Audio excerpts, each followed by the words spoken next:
feels like pioneers because it's kind of like you're treading an arena, you're forging a path that is new. And what that relates to is the morphogenetic field. Okay, so you're going to hear more about that on Friday. But one thing I want to just do as we get ready to introduce our next speaker is mention that there is a difference between the vital body and the quantum body. And Tamara, who you heard earlier, is going to share this space with me as well as Vinny Tolman on Friday at, right after his presentation to dialogue about like what is the difference between the vital body and the quantum body. And one of those things, as Dawn was walking us through the original version of EFT, and she's very well trained in that, is I experienced that as a vital body tool. 0 point meridian, I'm realizing, is a vital body tool that's been taken to the quantum body level. And so we're going to clarify the difference there. And I'm curious because Tamara's been trained in 0 point meridian, and just the experience of shifting in a way that can alter genetics, right? And so we're going to hear next, I think, from Lisa, who's going to talk a little bit about genetics. But genetics are part of a morphogenetic field. And so if you do have, like, if you're a breakthrough person in your family system, what you do has morphogenetic impact. Okay. What you do to shift patterns and, and basically move out of an old paradigm will impact both generations to come and generations before. So powerful. Okay. So now I'm ready to do an introduction. With that, we are going to hear from Lisa Bailey, who is a gifted healer. Her title is Ancestral Healing on a Cellular Level. She has 35 years of experience in special education and is a lifelong seeker of truth. She's been certified in various ancestral healing modalities. Lisa helps clients release deep emotional burdens and transform at a cellular level. Her sessions empower individuals to heal in layers, uncover their spiritual gifts, and break free from limiting patterns. As a compassionate conduit for her clients, Lisa's work allows for deep self-discovery and healing of the root cause of emotional and physical challenges, empowering lasting change and personal growth. And I'm excited we're using the chat. I want to make sure people keep engaged because I love if we have time for Q&A. I'm sure there's going to be some. Also, when you jump in the chat, notice there is a link to just open and hold on to in your tabs for the frequency school so that you can make a decision about that today. I would love to know. We've got some really cool things for those who jump in, and we'll talk about that as we go. But Lisa, I'm so excited. I have not met you before. This is our first real, this summit is our first connection. And so I love attracting amazing healer. Well, we'll use the word healer still and practitioners. And so take it Hi, away. I'm so glad to be here. Can you hear me okay? Beautifully. Okay, great. Um, it's really been fun to be here and to experience so much of what other people are sharing. I love feeling and hearing their passion. I love the knowledge that they brought. So I'm just thrilled to be here. So thank you. I appreciate that introduction. I'm just going to ask everyone to bear with me because I'm recovering from a chest cold. So my voice doesn't usually sound this deep. I'm really happy to be here to share my knowledge and experience with everyone about ancestral healing. But first of all, I want to tell you a little bit about my feelings concerning what I do. Also, please remember that I'm one practitioner of energy healing. There are many. And so I'm sharing things from my own training, my own life experiences, my own studying, and experiences I've had with clients. You may hear other individuals speak about ancestral healing, and they may share different information than I share with you today because we all have different life experiences and we all have different resources that are available to us throughout our lives. As the founder of Living with Wholeness, it's always my intention to provide a judgment-free space for my clients as they trust me, supporting them on their own healing journey. And as Christine mentioned, ancestral healing takes place on a cellular level. And I'll share more a little bit later about how that takes place. Just a little more information about me. I was a special education teacher for 35 years. And in that role, you you kind of tell children what to do, right? If you've taught school, you know that there are classroom procedures and classroom rules that you establish so that all the kids have an equal opportunity to learn. And so you're basically telling the kids what to do, right? Well, as a practitioner of energy healing, I don't do that. I don't tell my clients, like I don't promise X, Y, and Z if they do ABC. A client's experience during the session is very individual. They come to me with a myriad of life experiences. The resources that were and are available to them vary as well. I do follow a format, a guide during a client session, but I trust their bodies to lead us where we need to go. And I'll tell you more about that later as well. So really, it's just an honor that I get to be a conduit to support clients as they do the healing. And if you do any type of modality, you know that like whoever that client is, they really do take ownership of their own healing when they make the most progress. I also use my intuition and muscle testing along with the structure of the energy healing approach I use. And that allows me to help teach clients tools that support their healing and growth. So the relationships that I establish with my clients is built on integrity and mutual trust. So as I prepared what I wanted to share with you today, please remember that these are my beliefs and my experiences as an energy practitioner. Also, much of what I will share with you comes directly from my clients and their words that describe our time together, as well as from my own life experiences. So for many, ancestral healing is a spiritual and emotional journey of self-discovery and healing as an individual works through layers and layers of emotional weight and unresolved emotional pain. Think about your own experiences growing up. Do you remember noticing roles that family members took on? This brings an awareness of patterns of thought and patterns of behavior that you saw within your own families. You may have seen patterns of anxiety and depression in your family. Maybe you notice beliefs and emotions around money. For others, these thoughts, emotions, and behaviors may show up in how they feel about their bodies, about their body image. Some of the roles we may have taken on in our families come through what we inherit from our lineage, and some just come from our own life experiences. So these are a few of the things that we could possibly inherit from our lineage. We're all familiar with the physical DNA that we inherit, right? The color of our hair, our skin, the color of our eyes, our height, even our sweat glands. My daughters know that they inherited theirs from their father, and they really wish they got it from my side. And your DNA also determines like the size of your hands, if your feet are narrow or wide.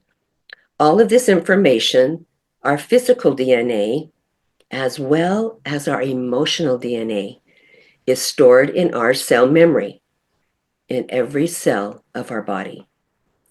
Our own life experiences, even if we don't remember them, are stored in our cell memory.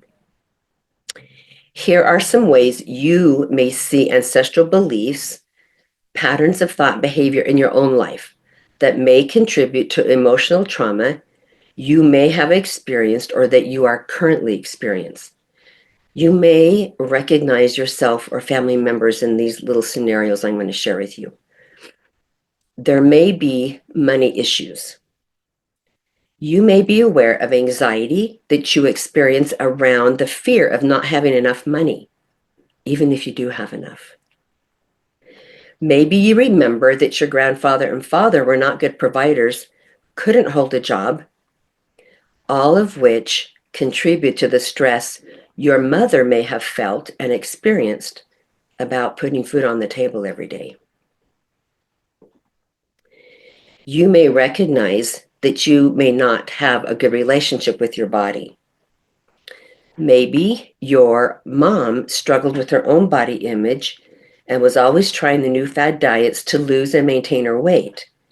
As you grew and developed, that may have shown up for you as feeling insecure and lacking confidence in your own body.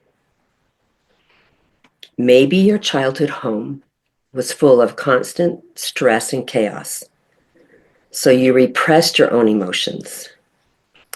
Sometimes we may stuff down our own emotions because we don't feel safe expressing them. That behavior may show up as not feeling confident in expressing your own wants and needs. We may not feel worthy to receive what we really want because there may be blocks to expressing it. Maybe we took on the role of a people pleaser where we took care of everyone else and their needs and neglected ourselves. These are just a few examples. Can you relate to any of them? Okay.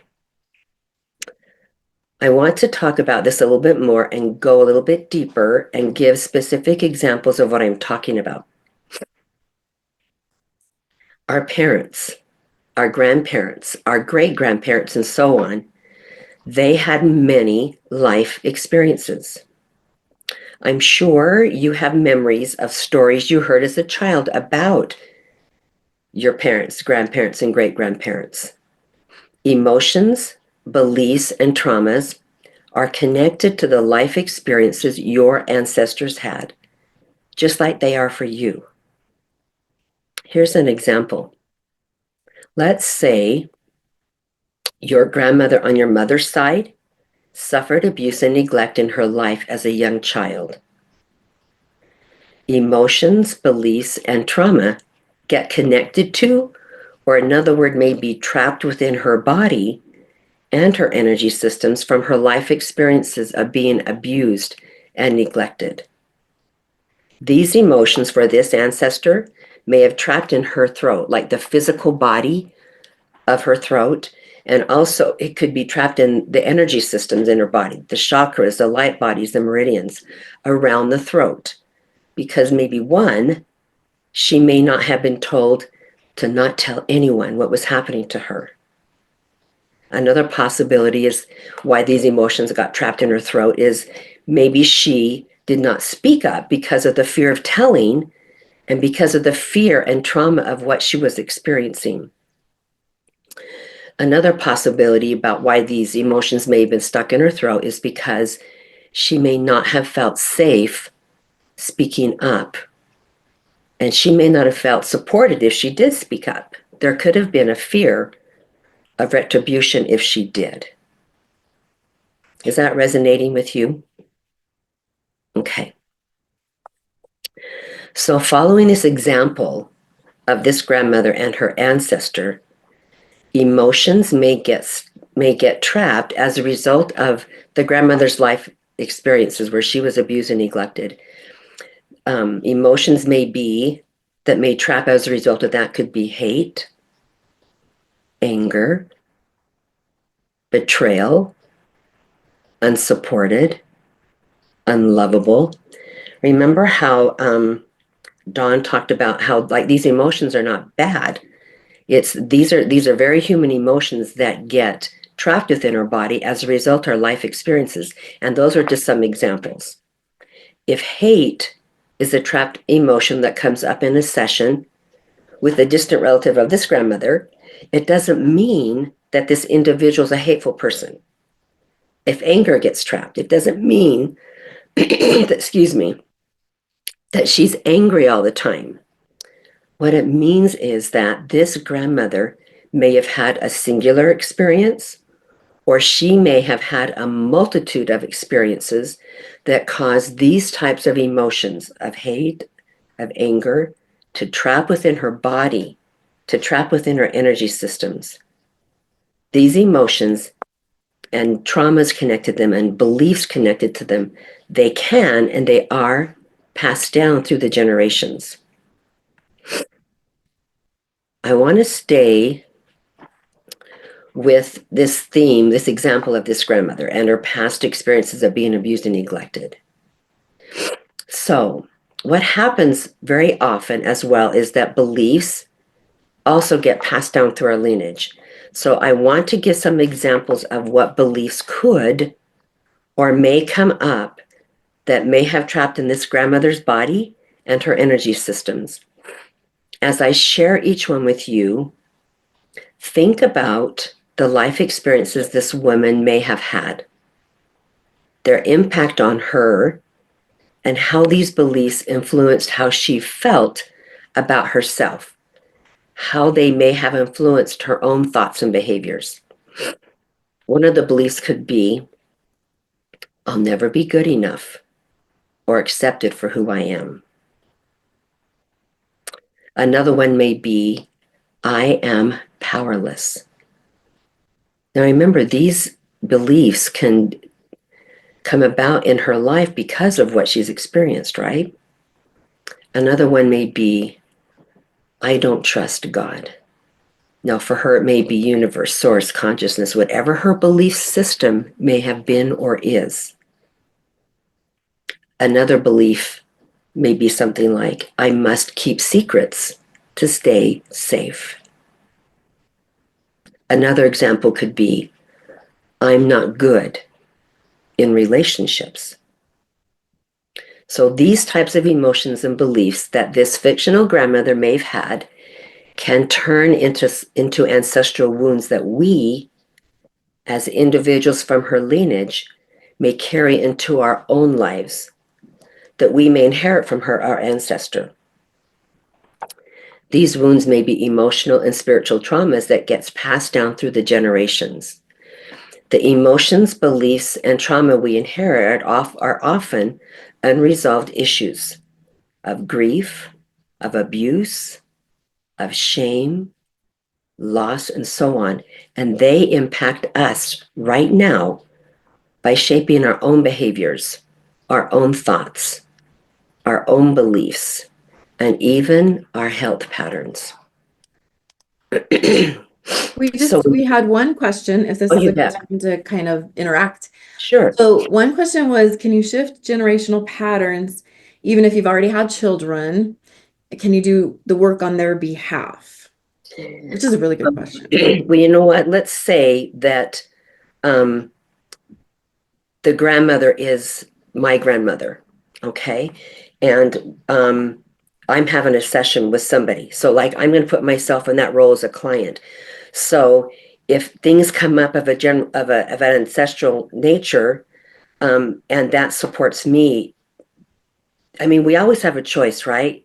Whether we're in this realm or whether we've progressed on and passed. That is always open to that family member to accept that healing. Okay. Now, there may be, what comes up to, and I'll explain this a little bit more later, is that let's say that that grandmother, that emotion of hate trapped, it may not show up for me exactly the same way, but even so, she still has the opportunity to accept that healing. And I want you to think about, like, if you are that person, or if I'm that person and I'm healing that for myself, um, you think about when you experience change in your life, right? You accept the healing path and you work on that mindset and things shift energetically within you, you start creating change, right? Who sees that and who feels that energy from you? Well, your family. They see you creating change. You're not carrying on those generational patterns. You are changing the thought from your family, whether it leads to depression, whether it leads to anxiety, whether it leads to addictions. Like you are that individual that your family sees creating change in your family. Have you seen your own children parent differently than you? And you're like, damn, they are so good. They are so much more aware at 35 than I ever was. And I've let my own girls know, like you're creating change in this world just by virtue of who you are and how aware you are of your body and the decisions you're making so intentionally about healing yourselves. And just like that, to me, when our children see that we're creating change in our lives, they're doing that at a much younger age. And so you can see how when you heal, it starts with you, right? And those that have passed on, they always have that option. We always have a choice to accept that healing. And then so do our children. But they see us in our lives, in our present life, creating change, which allows them to feel empowered to make change. Was that okay with that question? All right, great, thank you. So, when you become aware that you see these kinds of patterns in your own life and make the decision to allow yourself to heal, it's a process. It's not a one and done, right? So remember Shrek? I just love that movie. But he talked about how getting to ogres is like peeling an onion, it happens in layers. And I believe the healing processes that come into our lives are like that. We heal in layers. Now, healing ancestral wounds often involves recognizing and addressing inherited trauma. It often involves like breaking those cycles of pain and depression, and also reclaiming a sense of empowerment to heal and create the change that you want in your life. Now, if you've really been on a journey of personal transformation, you know it's not easy, right? But the difference you feel in your body, mind, and spirit, that difference is what empowers you to continue on that journey and make that change in your life. Now, we all inherit stuff from our lineage, right? We just get what we get. It may not show up for me like it did my ancestors. And if your family members, like you might see similar traits even in your siblings. And if they were to have an energy healing session, that those traits may still not show up for you like it does them, because we're all very individual people. We may experience trauma in our own lives as well. Even if you don't remember the trauma, like in instances where an individual may really stuff down those emotions down deep inside their subconscious mind, your body remembers. And your body knows what is stored in your cell memory of your own inherited emotional DNA. So, emotions, beliefs, and trauma are stored within our cells, our cell memory. We may not remember, but our body does. Have any of you guys heard of that book, The Body Keeps the Score? Really, really good book. It's fascinating. Um, you may not even know some of your family stories until you experience ancestral healing. So if you have experienced ancestral healing, just put in the chat if you have had stories come up about your family you weren't even aware of, like maybe traumas. It's just super fascinating to me. So how do these inherited emotions, traumas, and beliefs show up in our lives? So let's go back to that grandmother I mentioned and continue with that example. If she were my grandmother and I inherited emotions and beliefs from her that were trapped in her body, okay, that's what gets passed down through the cell memory, just like your physical DNA. Now remember, you just get what you get in your physical DNA, and you just get what comes through that emotional DNA. We don't know what's going to show up. This is what I've witnessed with many of my clients. Something is going on in their lives that triggers moments of awareness where they recognize that they're stuck. They feel as though they can't move forward even though they want to. They recognize that they are in a place of wanting to create change, but they aren't sure what the next step is. And oftentimes they don't trust their own knowingness and intuition to trust the next step. So are you aware of clairs and spiritual gifts? So I think we all know that intuition, and then clairsentience, that is like this knowingness. Oftentimes when things are stuck, when we feel stuck, we even have doubts about our own knowingness and our own intuition to trust the next step in our own lives, in our own healing. So when a client comes to a session, they share what's on their mind, they share their concerns, they share what they want to work on. And during this discussion time that we have together, I develop and write questions that we'll later address in the session, and I directly ask these questions to their body.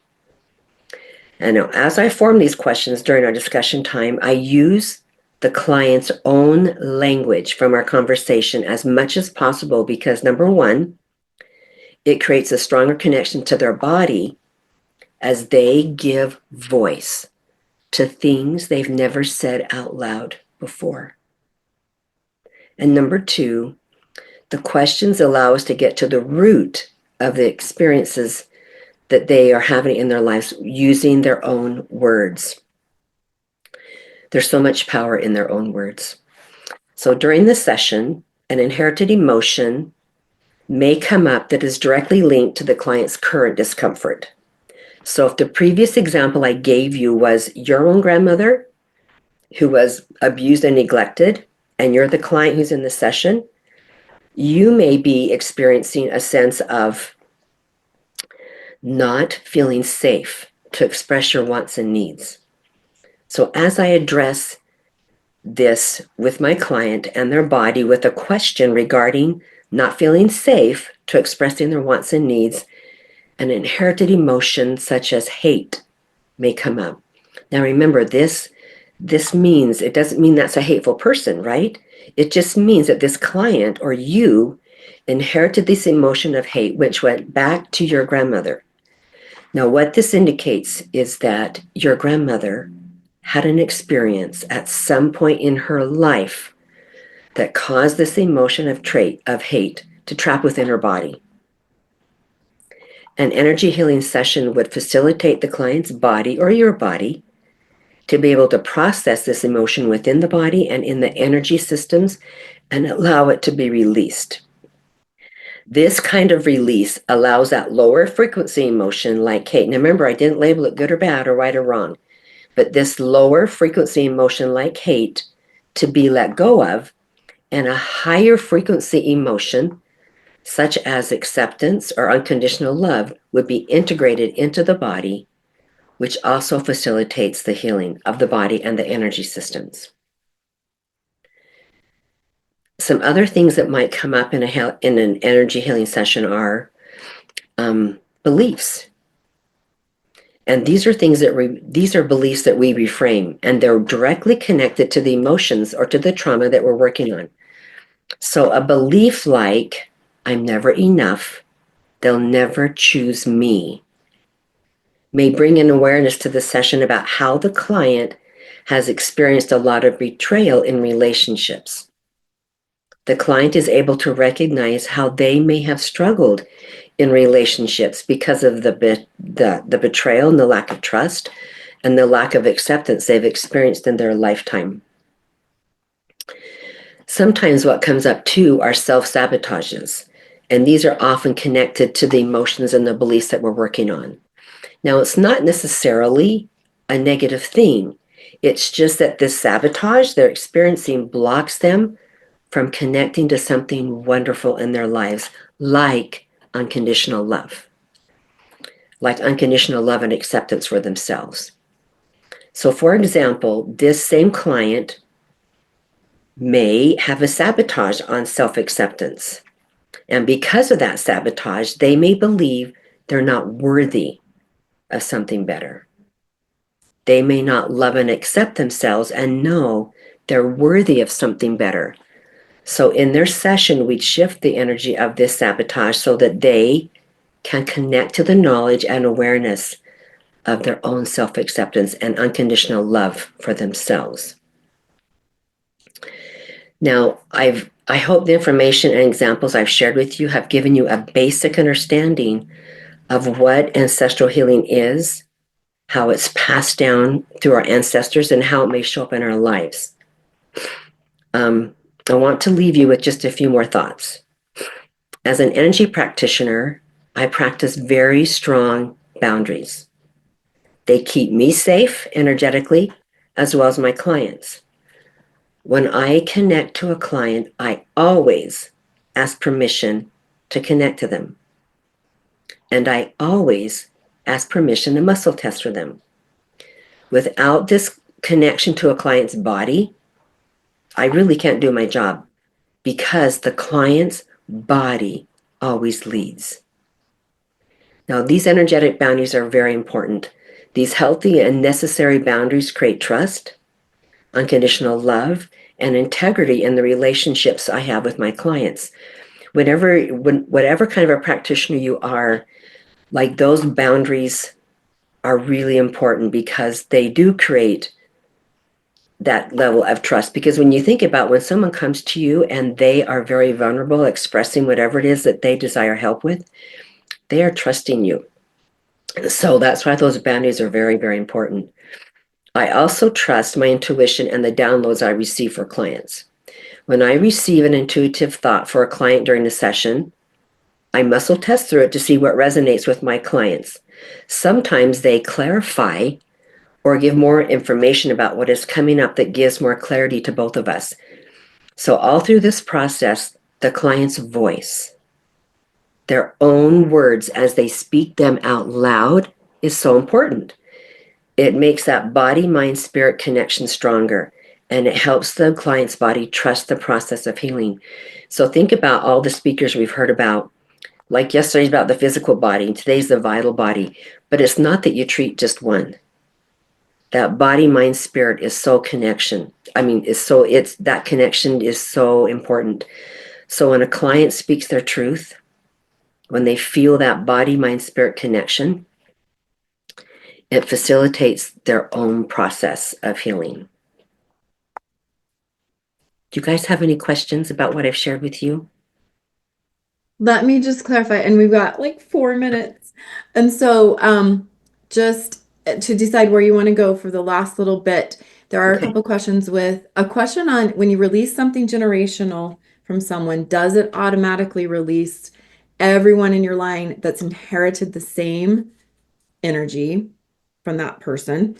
Um, and just, yeah, and I guess I am interested in the boundaries because that's tricky with generational and when you don't even know who you're So clearing. let me clarify the boundaries. So Okay. I've worked with some really amazing mentors who've been doing this for years. Okay. And because I had that opportunity to work with those mentors, they don't just teach you their modality, they teach you a lot about um, how to facilitate a session. They teach you a lot about creating those boundaries with your clients. I've been with individuals that are just naturally gifted people, but they've never worked with somebody and they may not have great boundaries. And by that, I mean, they may just start talking to you saying, "Ooh, I see this in your chakra and I see this." And it's like, whoa, whoa, whoa. Mm, You right. haven't asked me. I'm not your client. That is just a boundary you crossed. This is my energy system. And unless I've given you permission, you just don't have a right to just start telling me what you see. Do you know what I mean? And if you're an empath and you go into a restaurant, you can feel all that energy in that restaurant, right? So it doesn't mean that you have a right to start reading somebody without asking their permission. And so, and two, a lot of energy can come into a session. So as a practitioner, it's important that I protect my own boundaries so I don't take on my client's stuff. Okay. Like if they're having gut issues and if I'm not protecting my own energy system, my body just may take on that energy. And so it just protects both me and my client um, when I Yeah. do that. So think about like the boundaries you have with your own kids, the boundaries with your partner, the boundaries with your business partner. They may be different, right?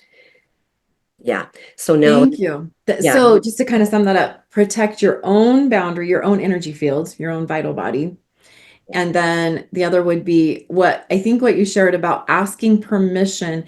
And so when we're talking about people that are deceased, or, like we said, there's a whole bunch of potential receivers of this. Um, that's a little trickier, but it is your asking source, I guess, for permission or Well, and you know what? So when I think about, so I'm just going to be a little vulnerable here and share. So when I gave that example about the grandfather and the father not being providers and not holding jobs, that really went back to my father and his grandfather. And there's a lot of issues about like money and dishonesty and betrayal and things like that. Now, my grandpa and my father have passed on. So if I'm with my energy practitioner and we're doing work, around that sense of betrayal. And, things like hate and anger may come up because of just what I saw my mother experience. And so as she experienced that, like as a child, I could take on that kind of energy and not trust men as a result of seeing these two important men in my life that should have taken care of their families. I mean, what I saw as a child was just a lot of neglect. Okay. And so when I do that work for myself, my father and my grandfather have the opportunity. They always have choice. Like I don't, even though my physical body dies, I believe our souls go on. But I don't think that when we pass that we're there and we've made it. I think we still always have the opportunity to grow. Are a lot of you seekers of truth? Okay. You're always seeking that truth and you want growth. And so they have a choice whether they want to choose or not. Okay. I hope that helped. Oh, that about completes us. What we're going to do, definitely have you join our Facebook group. We're going to get that in the chat again. We're also going to get Lisa's contact information. She's giving away a healing session. This is worth, I think you said $200 for So this. we'll have like a discovery call first and then we'll have that session. Yeah. Awesome. Okay. So we're going to get, I believe, did you just want to do one Yes. full session for free? Okay. And then how many discovery calls are you able to handle if Well, their discovery calls are free, they're but free? I'm So that's a link that everybody can time. use. Yeah, because it's, Cool. I think they deserve time with me to decide, ooh, are we a good Make a fit or decision. not? Yes. Right. Awesome. So that link will be there. So we can put you, we prioritize those to show the interest. And so Lisa gets people that are ready for this. That's only Thank you fair, so right? much. Yes. Thank you so much.